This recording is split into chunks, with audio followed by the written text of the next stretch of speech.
Pertama nih kami dapat, konfirmasi juga dari pihak pemerintah Polandia melalui kedutaan besar mereka di Jakarta. Kebetulan kami memang hubungan cukup baik ya, dan beberapa bulan yang lalu juga kami, beberapa kali, memfasilitasi kunjungan kedutaan besar Polandia dan memfasilitasi pertemuan dengan beberapa buyer. Jadi Polandia tetap berkomitmen untuk meningkatkan kerjasama dengan pemerintah Republik Indonesia, di bidang energi, itu yang pertama. Dan kedua, informasi mengenai kejadian ini juga kami dapat awalnya dari pihak Polandia yang berkunjung, kedutaan besar Polandia yang berkunjung ke kantor kami minggu lalu bersama salah satu perusahaan BUMN besar di Polandia, Rafako, ya perusahaan yang mendesain boiler plants untuk hampir semua PLTU di Polandia. Jadi mereka melaporkan dari beberapa shipment ya, sudah cukup banyak shipment dari kita ke Polandia. Nah, dari beberapa shipment itu 7 atau 8 kalau nggak salah yang sudah berlangsung, hanya satu yang disebut sebagai tanda kutip bad supply ya. Jadi supply yang tidak sesuai dengan spek atau karakteristik yang sudah disepakati oleh pembeli dan penjual ya, dalam hal ini buyer di Polandia. Mhm. Nah, mereka juga waktu kami mendiskusikan ini dan mereka juga menyadari ya ini adalah satu proses pembelajaran juga bagi pihak Polandia yang selama ini selama bertahun-tahun ini belum berpengalaman untuk impor FOB skala besar. Mhm. Mereka kebanyakan mengimpor dari Rusia ya dengan menggunakan kereta api ya yang rata-rata 2.000, 3.000 ton ya, mungkin kategori parcel delivery.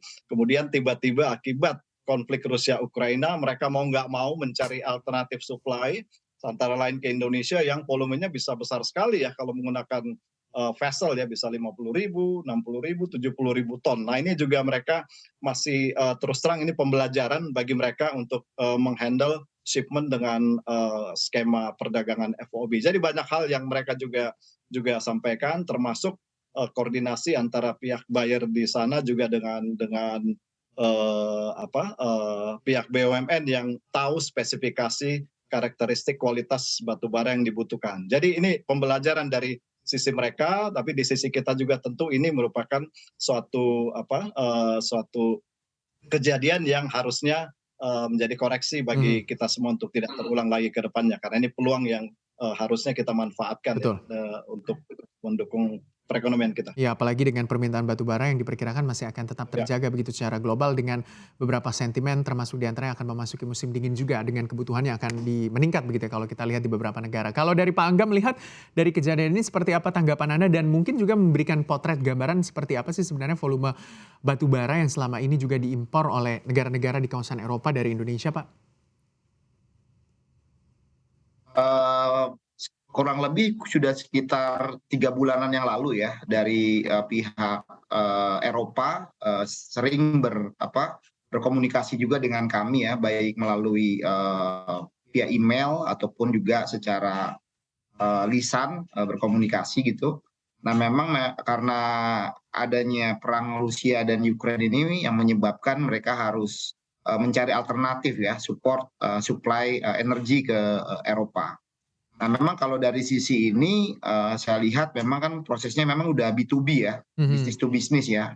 Dan memang tadi seperti disampaikan oleh Bang Hendra tadi ya, sebenarnya ini kan nggak semuanya juga jelek kualitasnya gitu loh. Artinya sudah beberapa yang, dikirim juga memang sesuai dengan standar, tapi mungkin, ada baiknya juga memang, selain, itu B2B ya dari sisi pemerintahan dalam hal ini juga Kementerian SDM juga memberikan pendampingan juga ya, apalagi yang sifatnya memang baru pertama kali seperti ini ya. Dan memang biasanya namanya hubungan bisnis itu hubungan dagang pasti perlu penyesuaian-penyesuaian dan juga perlu karakter-karakter yang bisa disesuaikan, apalagi kalau permohonan dari mereka itu di Eropa memang mereka itu mintanya yang GAR-nya GAR tinggi ya, itu kurang lebih di Mhm. atas 5.000 gitu. Nah itu mungkin yang memang juga jumlahnya di kita juga nggak terlalu banyak juga ya, Mhm. sangat terbatas juga. Nah ini mungkin yang perlu disinkronkan juga gitu, Mhm. seperti itu sih. Ya, seperti itu juga Kak Pak Hendra, GAR-nya tinggi di atas 5.000, terus juga apa sih sebenarnya kalau mungkin menjawab simpang siurnya beberapa informasi termasuk di antaranya adalah tidak sesuai dengan kalori yang diinginkan atau seperti apa? Pak Hendra bagaimana Pak? Iya, sependapat dengan Pak Angga ya tadi, itu memang kualitas batu bara yang dibutuhkan oleh mereka itu rata-rata speknya yang tinggi ya. Memang ada beberapa yang bisa memenuhi tapi kuantitasnya juga tidak banyak. Yang terjadi kemarin mungkin itu adalah jadi mereka juga keadaan krisis di mana di Polandia di Eropa ini untuk mencari suplai alternatif batu bara membuat dengan waktu yang sangat singkat ini mereka juga mempunyai keterbatasan untuk mencari supplier yang reliable ya. Ini waktunya sangat singkat banget ya. Jadi mereka juga mungkin langsung jam ya tanpa membuat pendalaman yang lebih lanjut dan untuk mengambil keputusan sehingga banyak banyak melibatkan middleman dan juga mereka alpha dalam melibatkan surveyor misalnya dalam di bidang Mhm, upstream ya, shipment dan sebagainya. Jadi dari sisi mereka juga pelajaran dan tentu saja yang menjadi masalah ada kualitas yang mereka temukan yang menurut informasi ya, karena kita belum dapat mhm, data yang lebih lengkap. Kami diberikan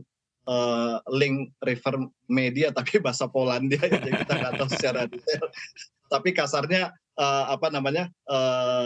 batu bara yang disuplai yang satu shipment yang bermasalah ini ada lumpurnya juga, mhm. kemudian ada material-material yang lain. Berarti Tapi kayak secara tercampur-campur kualitas begitu ya Pak?